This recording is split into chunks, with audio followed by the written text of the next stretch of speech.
Bezrat Hashem, la Gemara ce matin, la Gemara de Ketubot 82b.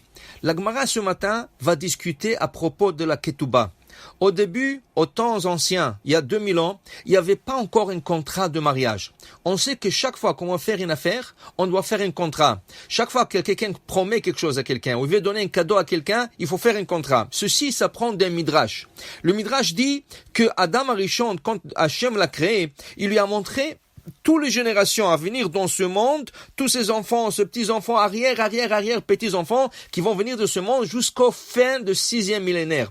Le monde ne peut pas tenir plus que 6000 ans. Après 6000 ans, il doit retourner au Bohu et recommencer de nouveau. Machloket entre le Rambam et le Ramban, comment ça va se passer, mais ça ne concerne pas le coup pour ce matin. Pour ce matin, c'est écrit que Adam Arishon, il a vu toutes les générations à venir. Quand il est arrivé à la génération de David Amelech, le roi David, il a vu que David Amelech ne doit pas vivre plus que 3 heures. Il a demandé à Hachem, Ribono Shel Olam, qui va être le roi d'Israël? Qui va écrire le livre de Tehillim, tellement utilisé partout dans le monde, dans toutes les occasions de joie, de moments moins joyeux. Qui c'est qui va faire tout ça? Akadosh Baruch Hu dit, Gzeraim Elefana, c'est un décret. Cette âme, elle doit venir au monde, et je ne sais pas quand tu vas retourner dans ce monde. Tout de suite, Adam Arishon propose de donner 70 ans de sa vie à David Amelech. Akadosh Baruch Hu dit, il n'y a pas de problème, on emmène un contrat, 2 anges, Adam on écrit, Adam il signe, le 2 anges il signent, et Akadosh Baruch Hu dit, en baya, il n'y a aucun problème, David Amelech, il a maintenant 70 ans de vie. C'est qui arrive 930 ans plus tard, Akadosh Baruch Hu dit à Adam Arishon, c'est le moment que tu quittes ce monde. Il dit, oh, Ribono Shel Olam, tu m'as promis 1000 ans, où est la promesse? Il dit, non.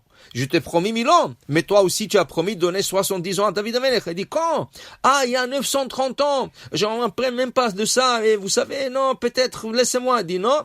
Il lui a sorti le contrat, il lui a montré comme quoi ça a été écrit et signé par lui-même et 2 anges. Alors de là, dit le Midrash, chaque fois qu'on fait quelque chose, on a besoin d'un contrat.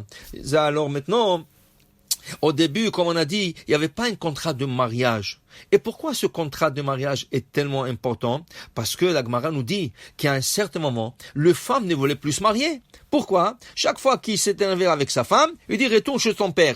Mais il n'y avait aucune obligation, il lui donnait rien du tout. Alors dans ce cas, c'était facile pour lui de dire retourne chez ta mère. Et là, après 20 ans qu'ils ont vécu ensemble, tout ce qu'elle a fait pour lui, et lui la renvoie comme ça, sans rien du tout. Les femmes ont préféré ayumazkinim velo ayunusim. Elles préféraient avoir des cheveux blancs, s'asseoir chez ses parents et ne pas avoir ce stress qu'un jour son mari lui envoie sans rien du tout. Alors ils ont instauré que vraiment il y aura quelque chose comme obligation de l'homme envers la femme.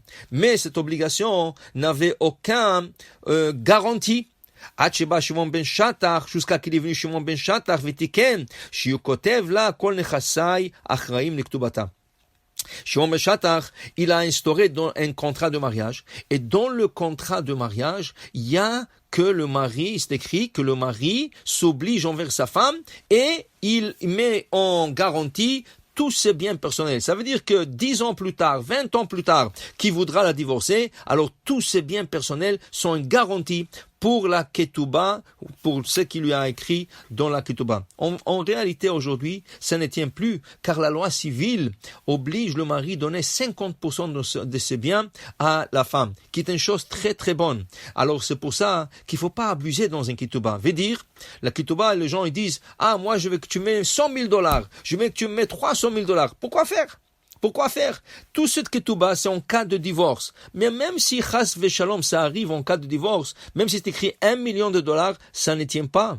Parce que selon la loi civile, c'est 50%, 50%. Alors, s'il n'y a pas $1 million, qu'est-ce qu'il va te donner? Ken? S'il n'y a pas $100,000 quand tu divorces, qu'est-ce qu'il va te donner? Alors, ça fait pas de sens. On préfère d'écrire dans la ketouba des sommes symboliques, comme par exemple le chiffre $52,000.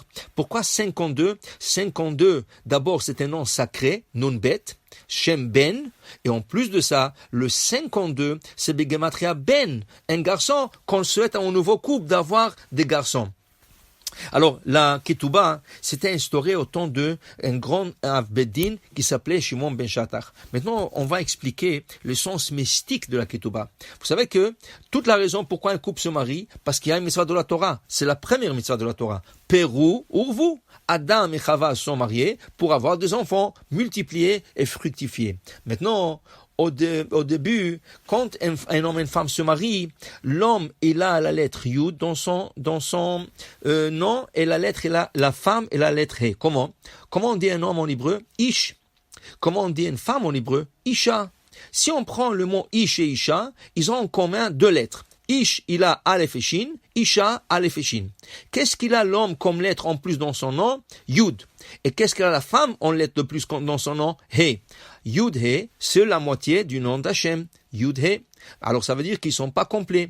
Comment ils vont se compléter, dit l'Arizal? En ayant un garçon et une fille. Piria, Verivia. Un garçon emmène dans la famille la lettre He, la lettre Vav, et la fille emmène dans la famille la lettre He. Alors s'ils ont un garçon et une fille, dès qu'ils ont le premier garçon et la première fille, ils complètent le nom d'Hachem. Lui, il a Yud, elle, elle a He, le garçon, il emmène le Vav, et la fille emmène le He, et ça complète le nom d'Hachem dans le foyer. Mais entre-temps, jusqu'à que le garçon et une fille viennent, ou Has Veshalom, dans un cas qu'ils ne peuvent pas avoir des enfants, qu'est-ce qui va venir? Comment le nom d'Hachem est complété? Justement par la Ketouba. Ketouba, si vous prenez le mot Ketouba, il y a le mot Ktav et le Vav He. Katouv Vav He. Ça veut dire que ce contrat emmène le Vav He dans le mariage. Entre-temps qu'ils n'ont pas ces enfants, entre-temps qu'ils attendent d'avoir un garçon et une fille, la Ketouba, elle complète le nom d'Hachem et il y a Vav He dans ce couple. Pour te dire, c'est tellement important que la Ketouba soit cachère. C'est pour ça qu'on dit plusieurs fois que c'est bien d'avoir un rabbin qui vous marie, mais un rabbin qui connaît toutes les lois de la Ketouba. Dans la Ketouba, il faut écrire la date précisément, la ville, il faut écrire bien le nom de la Khatan et de la Kala. Il faut que la Ketouba ne dépasse pas les lignes. Et il ne faut pas effacer dans la Ketouba. Il faut que tout soit bien écrit, bien préparé en avant. Il faut que le témoin soit un Shomer Shabbat parce que c'est le complément du nom d'Hachem dans un couple. Baruch Adonai Le'olam. Amen ve Amen.